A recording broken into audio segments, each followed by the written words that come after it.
بسم اللہ الرحمن الرحیم الرحمن علم القرآن خلق الانسان علمہ البیان۔ رحمان، اور یہ اللہ کا وہ نام ہے جو رحمت کے مادے سے، لیکن خاص شان اس کی یہ ہے کہ جس میں ایک طوفانی کیفیت ہے اللہ کی رحمت، ٹھاٹھے مارتے ہوئے سمندر کی طرح۔ غضبان ہم پڑھ چکے ہیں 2 دفعہ، نہایت غضبناک، حضرت موسیٰ کے لیے لفظ آیا غضبان آصفہ۔ تو عرب کہے گا اگر بھوک سے مر رہا ہے انا جوعان، پیاس سے مر رہا ہے انا عطشان، تو رحمان کے وزن پر بہت مبالغہ ہوتا ہے، اور اس میں ایک شان ہوتی ہے جیسے کہ طوفانی شان، طوفان وہ بھی اسی میں ہے۔ الرحمن وہ ہستی کہ جس کی رحمت ٹھاٹھے مارتے سمندر کے مانند ہے۔ علم القرآن، اس نے قرآن سکھایا ہے۔ یعنی یہ کہ قرآن مجید کی عظمت کا تصور کرو، یہ اللہ کی رحمانیت کا مظہر عتم ہے، اس کی رحمت کی سب سے بڑی شان، اس کا مظہر عتم جو ہے وہ قرآن ہے۔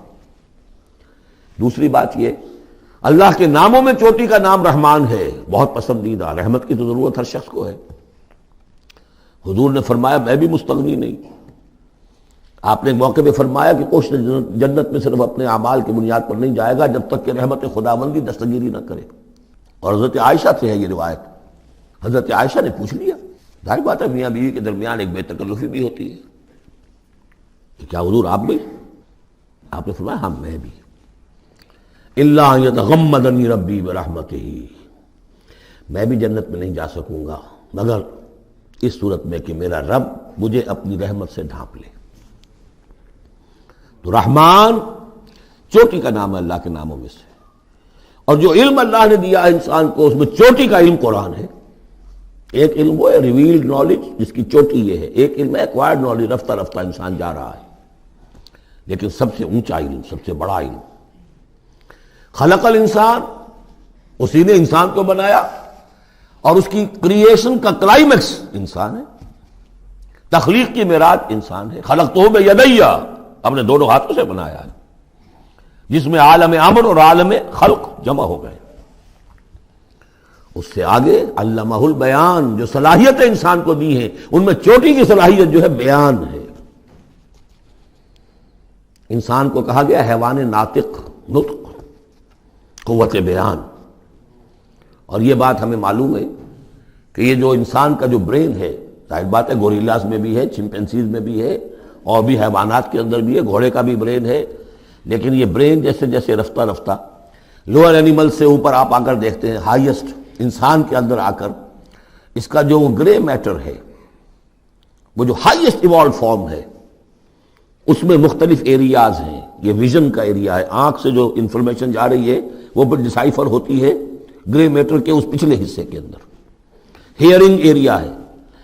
لیکن سب سے بڑا رقبہ جو ہے وہ ہے سپیچ سینٹر، اور اس کے 2 حصے ہیں، دوسرے کی بات سننا اور سمجھنا، پھر اپنی بات کہنا۔ یہ 2 ایسپیکٹس ہیں اس کے۔ تو سپیچ سینٹر، اس میں دونوں چیزیں آ جائیں گی، کلام کا فہم اور پھر کلام کو دوسروں تک پہنچانا۔ تو علمہ البیان، اللہ نے صلاحیتیں تو اور بھی دی انسانوں کو بہت سی، آنکھ بھی دی، کان بھی دیا، لیکن یہ آنکھ اور کان تو حیوانات میں بھی ہے، بلکہ بعض حیوانات کی بصارت ہم سے کہیں زیادہ آگے ہے۔ بعض حیوانات وہ ہیں کہ جنہیں روشنی کی بھی ضرورت نہیں دیکھنے کے لیے، بغیر اندھیرے میں بھی دیکھتے، ہم تو اندھیرے میں نہیں دیکھ سکتے۔ اس طرح کان، گھوڑے کا کان جو ہے اس کے کان کھڑے ہو جاتے ہیں اینٹنا کی طرح سے، اگر کہیں سے آہٹ ہو، جب یہ آپ کے گھوڑ سوار نے کچھ نہیں دیکھا، کھلا سنا ہے، لیکن ذرا سی آہٹ کہیں کہ گھوڑے نے سن لی۔ اس حوالے سے باقی چیزیں جو ہیں ان میں تو یہ کہ علیحدہ علیحدہ گنا جائے گا تو صلاحیتیں باقی شاید انسان سے بہتر بھی دوسرے حیوانات میں ہیں۔ سونگنے کی صلاحیت کتے میں جتنی ہے ہمارے پاس تو 1/100 بھی نہیں۔ حیوانات میں سونگنے کا ایریا جو ہے وہ بہت بڑا ہوتا ہے برین کے اندر، وہ سونگ کر چیزوں کو اندازہ کرتے ہیں کھانے کی ہے کہ نہیں ہے۔ لیکن انسان کے ہاں آ کر ہائیسٹ لیول آف برین میں یہ اسپیچ سینٹر ہے۔ اب یہ جو 4 آیتوں سے 3 جملے بنے، الرحمن آیت 1 ہو گئی لیکن جملہ تو نہیں بنا۔ الرحمن مبتدا ہے، علم القرآن خبر ہے، جملہ اب بنا، تو جملے 3 ہوئے، الرحمن علم القرآن خلق الانسان علمہ البیان۔ اس کو جو ریشو پروپورشن کا قاعدہ ہوتا تھا نسبت و تناسب کا حساب میں ارتھمیٹک میں 3 ویلیوز دی گئی ہیں، چوتھی تلاش کرو۔ چوتھی ویلیو اس میں کیا ہے جو مضمر ہے، چھپی ہوئی ہے؟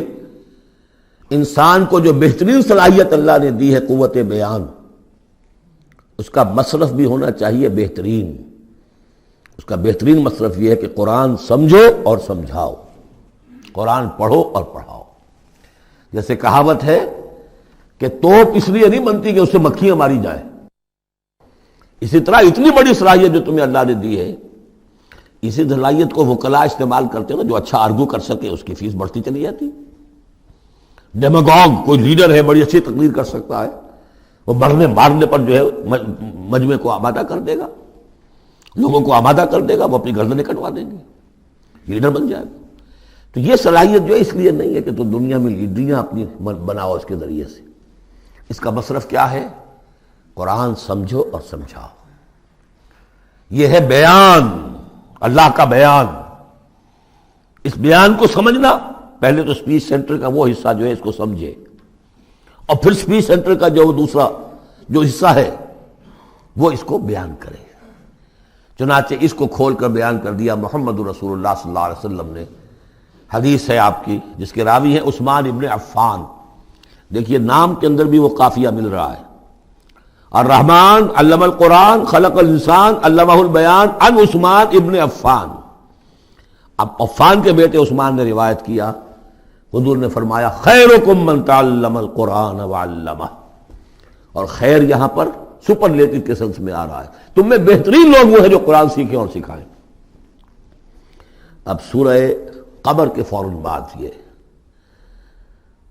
وَلَقَدْ يَسَّرْنَا الْقُرْآنَ لِلذِّكْرِ فَهَلْ مِن مُدَّكِرٍ الرحمن علم القرآن خلق الانسان علمہ البیان الشمس والقمر بحسبان۔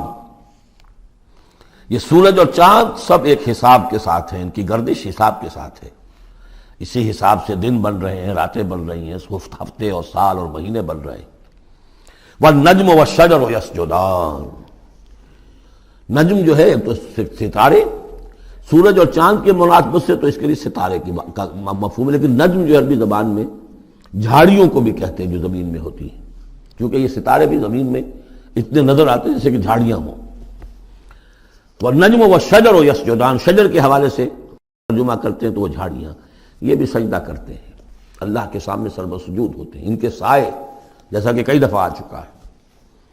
والسماء رفعها ووضع الميزان، اور آسمان کو اس نے بلند کیا اور اس میں رکھے ترازو۔ یہاں اس سے مراد وہ ترازو نہیں ہے جو کہ تولتی ہے دنیا کے اندر، اس میں بیلنس ہے، کاسمک بیلنس۔ آسمان اور زمین کے اندر، آسمان میں جتنے اجرام سماویہ ہیں، ان کو جو چیز تھامے ہوئے ہے، قائم رکھے ہوئے ہے، وہ ایک بیلنس ہے۔ جو کشش ثقل ہے، ان کی مختلف، یہ سب ایک دوسرے کو کھینچ رہے ہیں، اور ادھر ادھر سے دونوں طرف سے جو کھینچ ہے وہ ہر کرے کو اپنی جگہ پر رکھے ہوئے ہیں۔ یہ بیلنس جب ذرا سا گڑبڑ ہوگا اور یہ کرے آپس میں ٹکرا جائیں گے، فاصلے ہی کہیں تو ہوتا ہے conversely proportional to the distance, لہذا وہ جو گریویٹیشنل فورس ہے، اگر ایک طرف سے ذرا فاصلہ کم ہو گیا، اس کا مطلب دوسری طرف بڑھ گیا، تلپٹ ہو جائے گا۔ تو یہ کاسمک بیلنس ہے۔ وَالسَّمَاءَ رَفَعَهَا وَوَضَعَ الْمِيزَانَ أَلَّا تَطْغَوْا فِي الْمِيزَانِ، دیکھو اس میزان میں، اس توازن میں، یہ جو بیلنس ہے یہاں کا، اس میں کوئی کمی بیشی نہ کرو، بد زیادتی کرو۔ وَأَقِيمُوا الْوَزْنَ بِالْقِسْطِ وَلَا تُخْسِرُوا الْمِيزَانَ، اور قائم رکھو وزن کو قسط کے ساتھ، عدل کے ساتھ، اور اس کے اندر کہیں کوئی کمی نہ کرو، نہ تطغوا نہ تخسروا، نہ کمی نہ زیادتی۔ کہیں فاصلہ بڑھ جائے گا تب بھی خرابی، کہیں فاصلہ کم ہو جائے گا تب بھی خرابی۔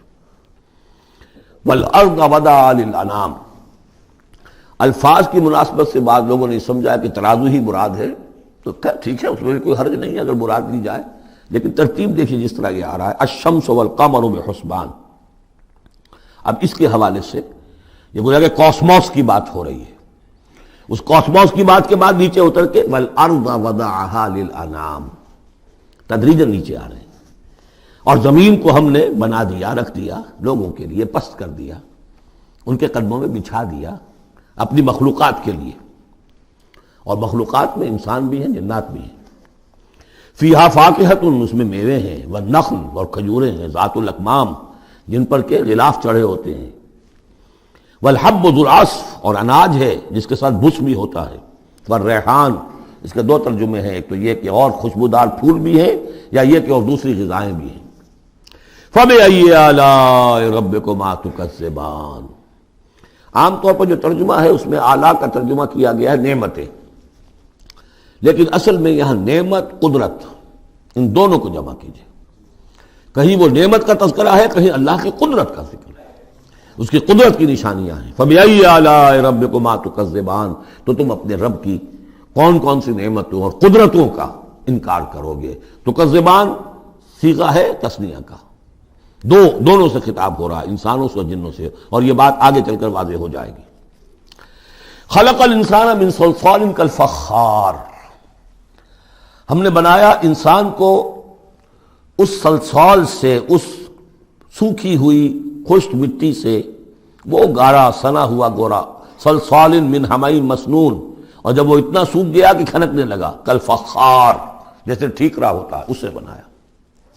وَخَلَقَ الْجَانَّ مِن مَارِجٍ مِّن نَار، اور جنات کو ہم نے بنایا آگ کی لپٹ سے، جس کو کہ ہم اس سے پہلے پڑھ چکے ہیں سورہ ہجر میں، نار السموم، لو جیسی ہوتی ہے جس کے اندر کی آگ ہوتی ہے۔ تو ایسے ہی وہ جو فلیم ہوتا ہے، شعلہ، اس کا ایک حصہ تو ہے جو نظر آتا ہے، اور ایک حصہ وہ جو نظر نہیں آتا۔ وہ جو اوپر کا حصہ ہے وہ ہے درخت جہاں پہ سب سے زیادہ ہیٹ، ٹیمپریچر ہائیسٹ وہاں ہوتا ہے، وہ ہے مارج من نار۔ فَبِأَيِّ آلَاءِ رَبِّكُمَا تُكَذِّبَانِ، رب المشرقین و رب المغربین، وہ رب ہے مشرقوں کا بھی، دونوں مشرقوں کا اور دونوں مغربوں کا۔ یہ تسنیہ کی جو مناسبت سے یہاں پر مشرقین و مغربین کا، کہیں مشارق والمغارب ہے، رب المشارق والمغارب، کہیں مشرق و مغرب ہے، اور یہ سب ٹھیک ہے، مشرق و مغرب واحد کی حیثیت سے بھی درست ہے۔ اور مشرقین اور مغربین، اس وقت کا جو مشرق ہے جہاں سورج نکل رہا ہے، اس کے مقابلے میں مغرب ہے جہاں وہ ڈوبے گا، لیکن وہی مغرب وہ مشرق ہے دوسرے، ہمارا جو پیچھے جو حصہ ہے گلوب کا، اس کا مشرق ہے، اور جو ہمارا مشرق ہے وہ اس کا مغرب ہے۔ تو دو مشرق دو مغرب۔ پھر یہ کہ ہر نقطہ جو ہے زمین پر وہ مشرق بھی ہے مغرب بھی ہے، کسی نہ کسی وقت وہاں پر سورج جو ہے طلوع ہو رہا ہے، کبھی وہاں پر غروب ہو رہا ہے، تو مشارق والمغارب۔ لیکن یہاں پر تسنیہ کی مناسبت سے رب المشرقین و رب المغربین، دونوں مشرقوں کا رب مالک اور دونوں مغربوں کا۔ فَبِأَيِّ آلَاءِ رَبِّكُمَا تُكَذِّبَانِ، مَرَجَ الْبَحْرَيْنِ يَلْتَقِيَانِ، اس نے چلا لیے دو دریا جو آپس میں ملے ہوئے بھی ہیں، بَيْنَهُمَا بَرْزَخٌ لَا يَبْغِيَانِ، لیکن ان کے مابین ایک ایسا پردہ حائل ہے کہ وہ ایک دوسرے میں گھستے نہیں ہیں، داخل نہیں ہوتے، اپنی حد کے اندر رہتے ہیں۔ یہ ہیں گرم روئیں چلتی ہیں ٹھنڈے پانی کے سمندر میں، یا جیسے کہ کابل پر نظر آتا ہے دو دریا چل رہے ہیں، دریائے سندھ کا پانی علیحدہ نظر آ رہا ہے اور دریائے کابل کا علیحدہ نظر آ رہا ہے، اور یہ اٹک پر نظر آتا ہے، اور کافی دور تک پھر یہ علیحدہ علیحدہ چلتے نظر آتے ہیں۔ فَبِأَيِّ آلَاءِ رَبِّكُمَا تُكَذِّبَانِ يَخْرُجُ مِنْهُمَا اللُّؤْلُؤُ وَالْمَرْجَانُ، اور ان دونوں سے نکلتے ہیں موتی بھی اور مونگے بھی۔ فَبِأَيِّ آلَاءِ رَبِّكُمَا تُكَذِّبَانِ وَلَهُ الْجَوَارِ الْمُنشَآتُ فِي الْبَحْرِ كَالْأَعْلَامِ، اور اس کے لیے ہی ہیں، اللہ ہی کی ملکیت ہے وہ پہاڑ جیسے جہاز، جوار المنشآت، پھر جو اونچے کھڑے رہتے ہیں اور سمندر میں ایسے ہوتے ہیں جیسے پہاڑ۔ پچھلے زمانے میں بھی تو اگرچہ بادبانی ہوتے تھے، جب بادبان کھل جاتے تھے تو بڑی اونچی جو ہے بادبان ہوتے تھے ان کے، پہاڑ کی طرح، پہاڑیاں چھوٹی چھوٹی، اور آج جو کچھ چلتے ہیں بڑے بڑے جہاز، ان کو جو دیکھیں تو واقعی تو وہ پہاڑ ہوتے ہیں سمندر میں۔ فَبِأَيِّ آلَاءِ رَبِّكُمَا تُكَذِّبَانِ كُلُّ مَنْ عَلَيْهَا فَانٍ، اب یہ جو یہاں آئی ہیں اب تک آیات، اللہ کی صنائی، اللہ کی قدرت نوٹ کریں گے جب ہم سورہ واقعہ پڑھیں گے۔ پہلے آیا ذکر قرآن، اس کی عظمت، اور اس کا جو ایک مضمر ہے چیز کہ انسان کو اس قرآن کی عظمت اور فضیلت کو سمجھ کر، اگر اللہ نے وہ جو شعر علامہ اقبال کا، اگر یک قطرہ خون داری، اگر مشتے پرے داری، بیا با من تو موزم طریق شاہ بازی را، اگر تمہارے جسم میں کوئی قطرہ خون ہے اور کوئی مٹھی بھر پر بھی تمہیں دے رکھے ہیں، اے چڑیا اے بیا، آؤ کہ میں تمہیں شاہ بازی کے طریقے سکھاؤں۔ اسی طریقے سے اگر تمہیں بولنے کی صلاحیت دی ہے اللہ نے تو اس کا مصرف کیا ہے؟ خیرکم من تعلم القرآن وعلمہ۔ سمجھنے کی صلاحیت دی ہے، قرآن سمجھو۔ بیان کرنے کی صلاحیت دی ہے، بیان کرو قرآن کو۔ پھر یہ کہ اللہ تعالیٰ کی تخلیقی قوت، اس کا تذکرہ ہوا۔ وہاں آپ دیکھیں گے یہ بالکل الٹی یہی ترتیب ہوگی، آخر میں قرآن مجید کی عظمت، اس سے پہلے اللہ کی تخلیقی عظمت، اللہ کے یہی جو اعلیٰ ہے، اس کے بعد اب پہلے جہنم والوں کا تذکرہ یہاں ہو رہا ہے، وہاں بعد میں ہوگا۔ فرمایا کل من علیہا فان، جو بھی ہے اس زمین پر جو بھی مخلوقات ہیں سب فنا ہونے والی ہے۔ وَيَبْقَى وَجْهُ رَبِّكَ ذُو الْجَلَالِ وَالْإِكْرَامِ، باقی تو رہے گا صرف تیرے رب کا منہ، تیرے رب کا چہرہ، جو بہت بزرگی والا ہے اور بہت عظمت والا ہے۔ اب یہ کہ اللہ کا چہرہ ہم کیا اس کو نہیں سمجھ سکتے، آیات متشابہات میں سے ہوگا۔ جو اس کا مفہوم سمجھیں گے وہ یہ ہے اللہ کی ذات باقی، باقی سب چیز اللہ تعالیٰ کے سوا سب فانی، پوٹینشلی سب فانی ہے، اپنے طور پر سب کسی کا وجود جو ہے اپنے بل پر قائم نہیں ہے۔ اللہ جب تک قائم رکھے تو در حقیقت وہ خود اپنے بل پر قائم نہیں ہے، وہ تو اللہ تعالیٰ نے ان کو قائم رکھا ہوا ہے۔ کل من علیہا فان، اللہ باقی من کل فان، اللہ ہی باقی ہے، باقی تمام فانی ہے۔